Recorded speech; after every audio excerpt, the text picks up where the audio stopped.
বাজি ফাজি সব রেডি? সব রেডি। এই দড়িটা তোমার? হ্যাঁ, টানো টানো টানো ওদিকে। দাদা গায়ে এদিকে আসো, এই দড়িটা টানো। এখানে একটা দড়ি আছে, টানো। এই টানো, এই টানো, টানো টানো টানুন টানুন।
এবার আমরা আমাদের প্রিয় বিধায়ক মহাশয়কে অনুরোধ করব, দাদা আগে খুঁটিটা আপনি পুঁতে দেবেন, তারপরে স্টেজে গিয়ে পুজো এবং দর্শকদের উদ্দেশ্যে যেটা বলার বলবেন। আসুন। হ্যাঁ হ্যাঁ। সালকিয়ার জটাধারী পার্কের দুর্গা পূজা, সেটা বিভিন্ন দুর্গা পূজা থেকে আলাদা হয় সবসময়। এই দুর্গা পূজার এবার থিম হচ্ছে মুক্তি। আপনি বুঝতেই পারছেন, আপনি সারা জীবন যে আধ্যাত্ম করেন, যে কাজ করেন, তারপরে লাস্টে আপনার কি ইচ্ছা থাকে? মুক্তি। কি ধরনের মুক্তি? মুক্তির মানে কি?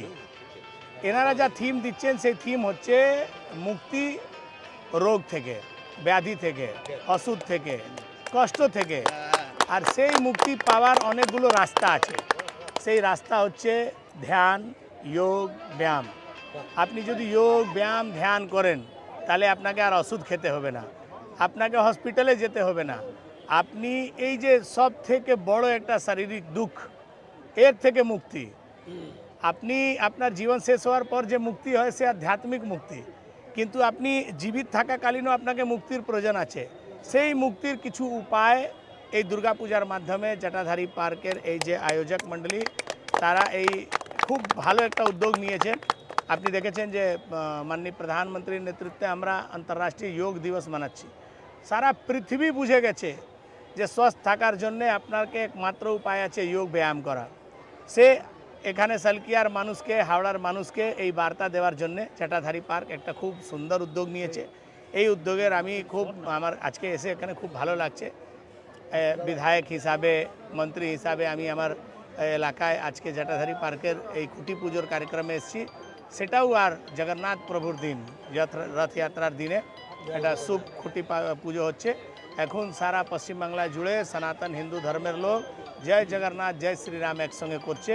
আমি আবার একবার জটাধারী পার্কের সমস্ত আয়োজক মণ্ডলীকে হৃদয় থেকে আভার ব্যক্ত করছি যে বিগত কয়েক বছর ধরে এনারা খুব সুন্দর দুর্গাপূজা আয়োজন করেন।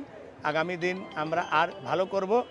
আমি আজকে এই শুভ দিনে এটা বলে যেতে পারি যে আমি আমার কার্যকালের মধ্যে এই জটাধারী পার্কের চেহারা বদল করার আমার একটা পরিকল্পনা আছে, সেটা করে দেখাবো। পাশাপাশি বাচ্চাদের কি মাঠে ফেরানো যাবে মোবাইল ফোন থেকে? সেটা তো তার জন্যে তো আপনাকে এই অভিযান চালাতে হবে। এই মুক্তির সঙ্গে দেখবেন ওটাও একটা নেশা মুক্তির মধ্যে এখন মোবাইল হয়ে গেছে। নেশার মুক্তি শুধু সিগারেট, দারু এটা না, এখন মোবাইলটাও একটা বড় নেশা। সেই নেশা মুক্তির অভিযান চালাতে হবে। আপনার আমারই দায়িত্ব এটা। এর জন্য তো সরকার আর কেউ কিছু করবে না, সেটা আপনার আমার দায়িত্ব। আগামী দিন আমরা ওটা নিয়েও সবাইকে মিলে চেষ্টা করতে হবে। আমি কিন্তু একটা কথা বলতে পারি, আজকে যেহেতু সুযোগ পেয়েছি, না হলে আমার মনের মধ্যেই আছে আমি জটাধারী পার্ককে খুব সুন্দর একটা পরিকল্পনা, সবাইকে, ক্লাবের লোককে সবাইকে নিয়ে একটা প্ল্যান করে এখানে খুব সুন্দর একটা পরিবেশ তৈরি করব, যাতে এখানে ছেলেমেয়েরা খেলতে পারবে, বয়স্করা হাঁটতে পারবে, কিছু আরও পরিকল্পনা আছে স্পোর্টসম্যানদের জন্য, সেটা আগামী দিন যেদিন হবে সেদিন আপনাকে জানাবো। পাশাপাশি আজকে একটা জিনিস চিত্র দেখা গেল যে আজকের রথ নিয়ে বাচ্চারাও বেরোয়, বাচ্চাদের সঙ্গে তারা গার্জিয়ানরাও বেরোয়, কিন্তু কিছু কিছু জায়গায় এমন পরিমাণ জিটি রোডের উপর জল জমে আছে, তাদের মনোমালিন্য হয়ে গেছে, তাদের মধ্যে একটা হতেই পারে না, জল তো কষ্ট হয়ে উত্তর হাওড়ার, আপনি যদি এখানে অনেক দিন ধরে, আপনি নতুন এসছেন তো আমি জানি না, কিন্তু আমি ছোটোবেলা থেকে উত্তর হাওড়ার জল জমাটাই দেখেছি। আজ পর্যন্ত এই জল জমা সমাধান করার জন্য কাউকে কোনো বড় পদক্ষেপ নিতে দেখিনি। আমি কিন্তু আপনাকে বলছি, পশ্চিমবাংলা সরকারের শহর উন্নয়ন মন্ত্রণালয় থেকে আগামী 6-8 মাসের মধ্যে হাওড়ার মাস্টার প্ল্যান চালু হতে চলেছে, যার কস্ট হচ্ছে 4700 কোটি টাকা। 3 বছরের মধ্যে পুরো হাওড়া শহরে জল সংকট থেকে মুক্তি করার এই অভিযান কিছু মাসের মধ্যেই শুরু হতে চলেছে।